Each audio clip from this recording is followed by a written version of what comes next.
영감님. 어느 마을에 목에 혹 달린 마음씨 착한 영감님이 살고 있었어요. 마을 사람들은 이 영감님을 보면 혹부리 영감님이라고 불렀습니다. 다른 사람들에게 놀림을 받아도 영감님은 짜증을 내거나 화를 내는 적이 없었어요. 이게 바로 복주머니라는 걸세, 복주머니. 영감님은 이렇게 말하고는 껄껄 웃었습니다. 영감님은 이처럼 너그럽고 마음씨가 착해서 마을 사람들은 누구나 혹부리 영감님을 좋아했어요. 하루는 영감님이 지게를 지고 산으로 나무하러 갔어요. 영감님은 아주 깊은 산속으로 들어가서 나무를 했죠. 나무를 한 짐 지고 돌아오는데 어느새 해가 지고 사방이 캄캄해졌어요. 무거운 짐을 지고 산을 내려오니 허리와 다리가 몹시 아팠습니다. 담배나 한 대 피우고 갈까? 영감님은 지게를 내려놓고 풀밭에 앉아 담뱃대를 꺼내 물었어요. 조금 쉬다가 영감님은 지게를 지려고 일어났습니다. 지게를 지려니까 팔, 다리, 허리가 너무 아파서 몸을 움직이는 것조차 힘들었어요.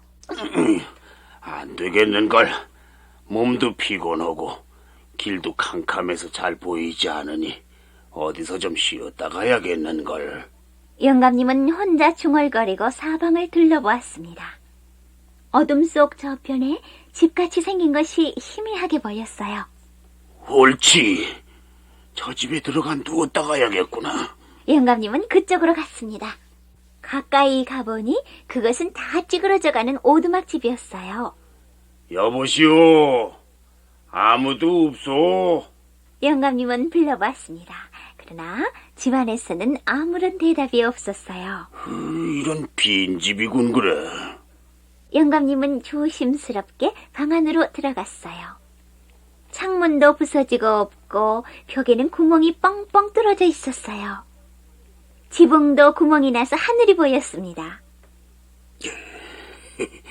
이 도깨비라도 나올 것 같은 집이로군. 할 수 없지. 늦었으니 여기서 하룻밤 쉬었다 가야지. 자, 이제 한잠 자볼까? 영감님은 누워서 눈을 감았어요. 그러나 잠이 오지 않았습니다. 눈을 떴어요. 뚫어진 지붕 사이로 별이 청청 보였습니다. 깊은 산속 방 안에 혼자 누워있는 것이 영감님은 어쩐지 무서웠어요.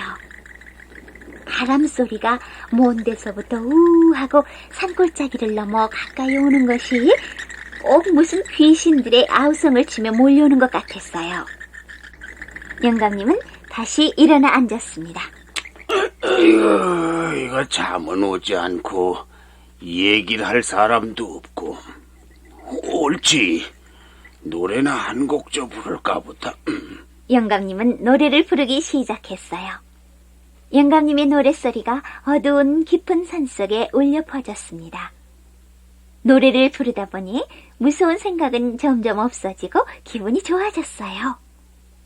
한참 동안 신나게 노래를 부르고 있는데 옆문에서 찬바람이 들어오는 것 같아서 영감님은 고개를 돌려보았어요.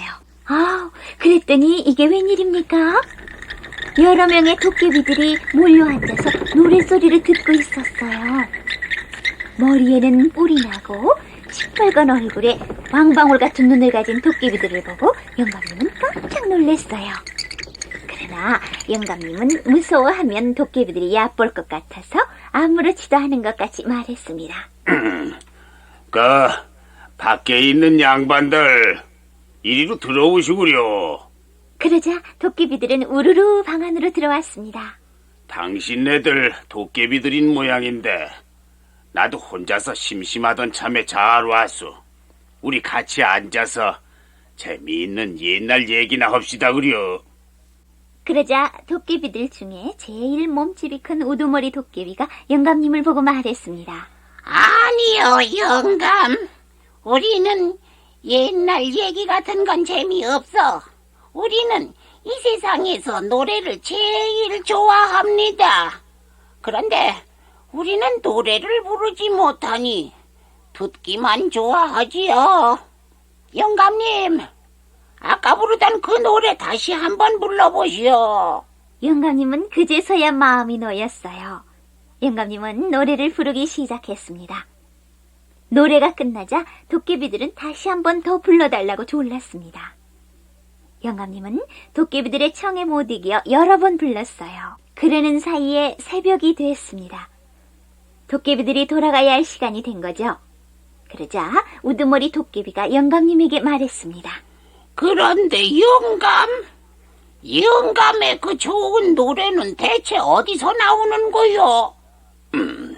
그야 목에서 나오는 거지요. 아니야. 목이야 우리도 있는데 그런 노래는 못해요.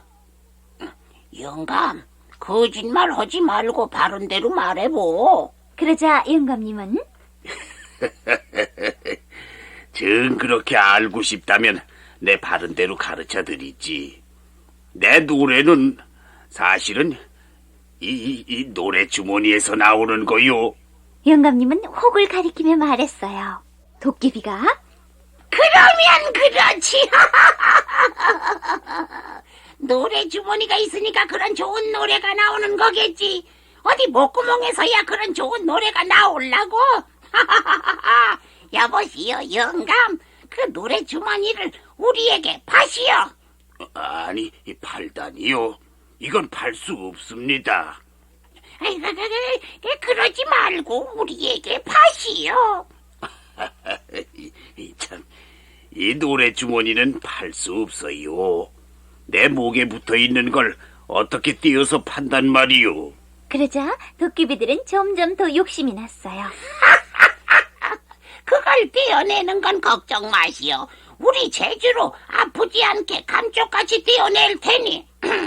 자, 이 보물을 이만큼 드리겠으니 우리에게 파시오. 그러고는 보물이 가득 든 자루 하나를 내놓더니 영감님의 혹을 꼭 움켜쥐고 뚝 떼어냈어요. 야,